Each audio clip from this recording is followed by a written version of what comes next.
Hey, what's up guys? In preparation for Rome 2 Total War, what I did is I went back and I played a little bit more of the latest Total War game. That was Shogun II Total War. So it's been a while since I played this. I jumped right into matchmaking and played a game. So hopefully this will give you an idea of what the Total War series is like if you haven't played it. And if you have played it, well then you'll be able to see what my playstyle is like and how I might make videos in the future. So you can see here I'm deploying against my enemy. This is kind of a mismatched battle. I am the traditional Japanese army, whereas he has a more European-centric army. So if you've seen The Last Samurai with Tom Cruise, this is kind of what that battle is like. I am mostly restricted to hand weapons, whereas my enemy has more musket-based troops. Anyways, you can see here his main tactic is to distract me with this large cavalry force and pick off any straggling units. So what I do is I start reforming my line. Over there on the hill you can see those are my matchlock units, so I do have 2 of those, but that's all I have. So he lines up and he's about to face off on these guys, but he's wary because he doesn't want to lose too many cavalry. At the same time, on the side, what my scouting troops over here have found are his ninjas. So what I realized was his main idea in this battle was to distract me with his large cavalry force and attack me from the side, but with the ninjas. Ninjas normally can't be seen, but I put my scouts on the right side so I was able to see them. So I go ahead and attack his ninjas, which are his vulnerable troops. He redeploys his cavalry to save them, and that allows me to move my forces up. You can see here he wasn't anticipating this cavalry charge. These are my specially upgraded light horses, so I have given them speed and attack bonuses, so they're able to come in here, do a lightning strike, and then pull out.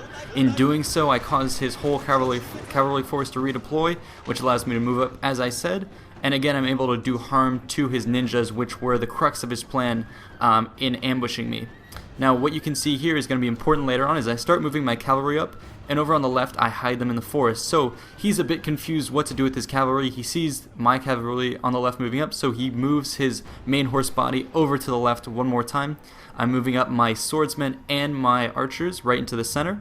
And what I do is I recharge with the cavalry on the right because I keep making him ping-pong his cavalry force back and forth, and so I strike where he's weakest. At this point, he gets too frustrated with my forces and sends this one lone cavalry force to chase them down. He didn't know I had additional forces here, so I set up an ambush. He's able to chase those cavalry forces off, but in doing so, he has to face my cavalry here. So these are my gunners. They take shots at him. I pretend to retreat, and that's all he sees, so he thinks he's got my cavalry. At that time, I spring my secondary trap, where I deploy my forces on the hill and chase after him. Now he's smart enough to run away and not engage with these troops. As he's running away, I turn my cavalry forces around and they're going to go ahead and start shooting at his retreating forces. He was about to go and attack these cavalry here, but seeing what I'm doing on this side, he has to remove his forces one more time. So he redeploys, so I was able to stop him from attacking my forces on the other side. And right here I feign a charge, and at the last moment I draw back. So I'm trying to pull as many of his horses over to this side, and you'll see why in a little bit. So I'm retreating these horses back. As he chases them, he puts them right in the line of fire of my mobile cavalry. And you can see here he's forced to pull back. He didn't see my forces in the woods. That's one of the abilities that you get if you put your forces in the woods and you're not close enough. You can't see them. So he was not able to discover my flanking force over there because I pulled his cavalry back by feigning this threat over here. And you can see here he can't actually engage with my forces because I've pulled back to the hill where my some of my gunners are lined up. Now that I have all his cavalry on this side, you can see there he's pushing even more of them over here because he doesn't see my cavalry on the other side. So what I've effectively done is taken out his ninjas, injured his horses, and forced him to accumulate all his forces on one side. And here I'm pushing even further, trying to draw them out even more. Now this is going to prove to be fatal. So he charges up here. He has more forces than I do, but that's fine.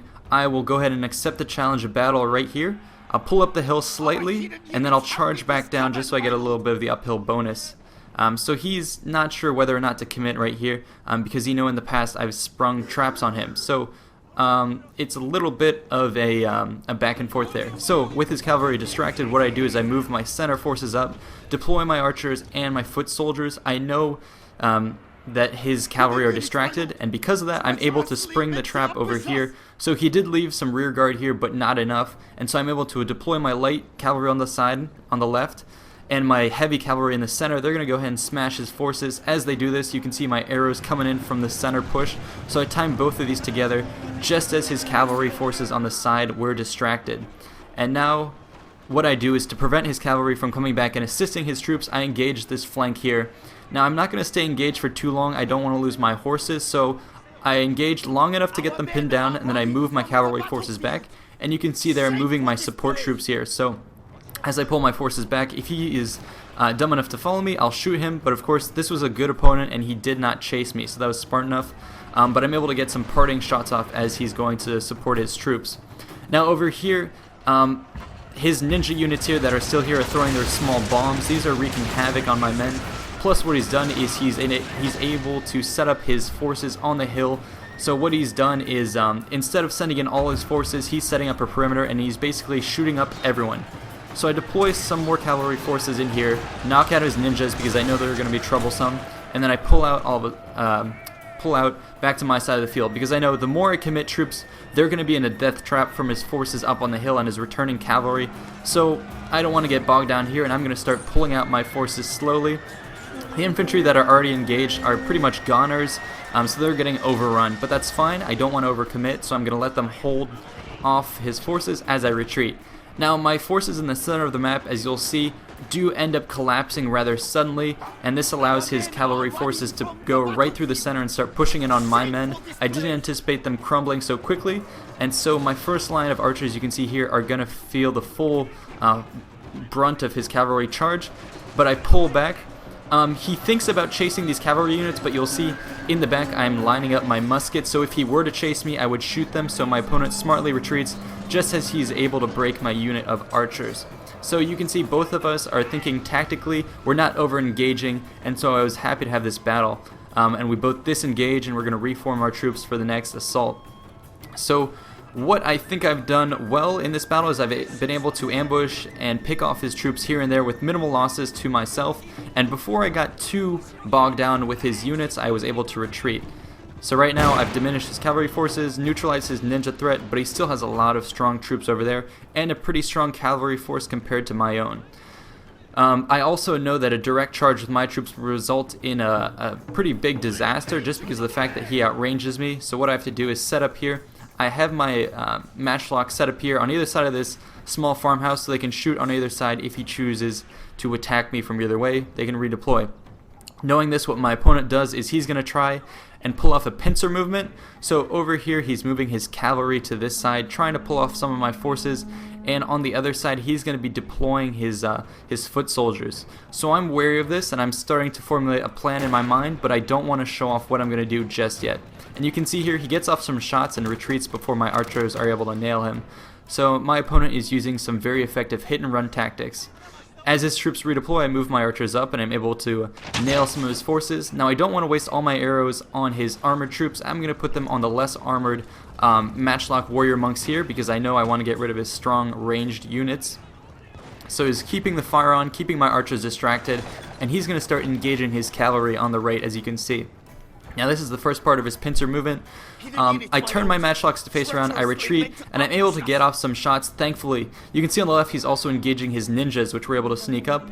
Now he basically faces the withering fire of my matchlocks, which makes his horses rout.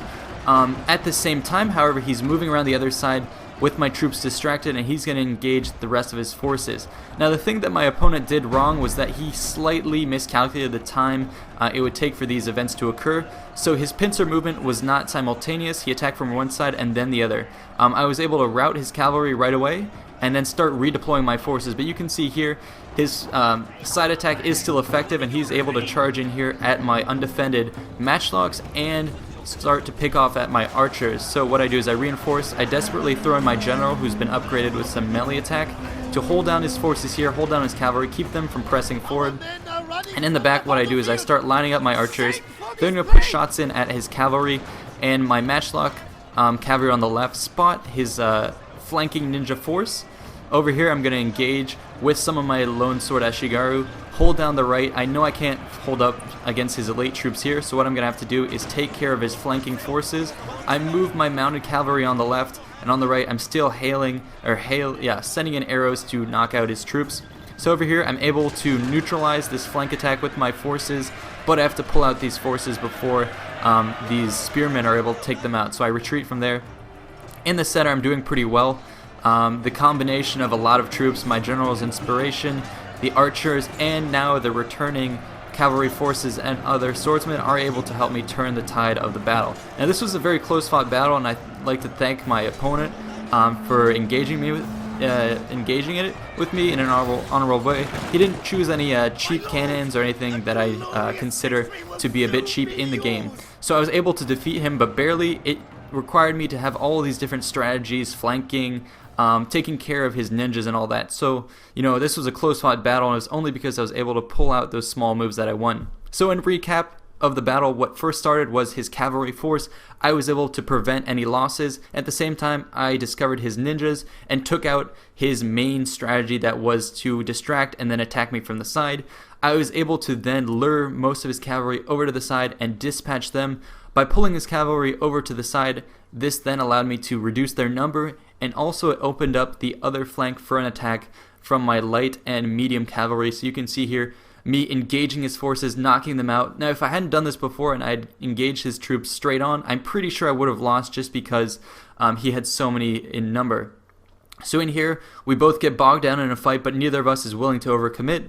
We redeploy, set up our troops, and the next stage in the battle is going to be me trying to keep his forces back with these matchlock troops here, and I redeploy. Seeing that my line is pretty thin, what he's going to do is attempt a double envelopment. Now what went wrong for my opponent is the fact that the two sides did not collide at the same time, so I was able to put on shots, direct my matchlocks at one front, shoot them up, and then redeploy to attack the other side. So that's essentially what happened with the battle. I hope you guys enjoyed this. This is just a taste of what it's going to be like for Rome 2, not only how the game plays, but also how I might be doing my commentary. So if you like this type of thing, you know, leave a note in the comments below about what you think I can improve, and if you're excited for this game, let me know if you've ever played Total War before, and you know, maybe we can play some games together online.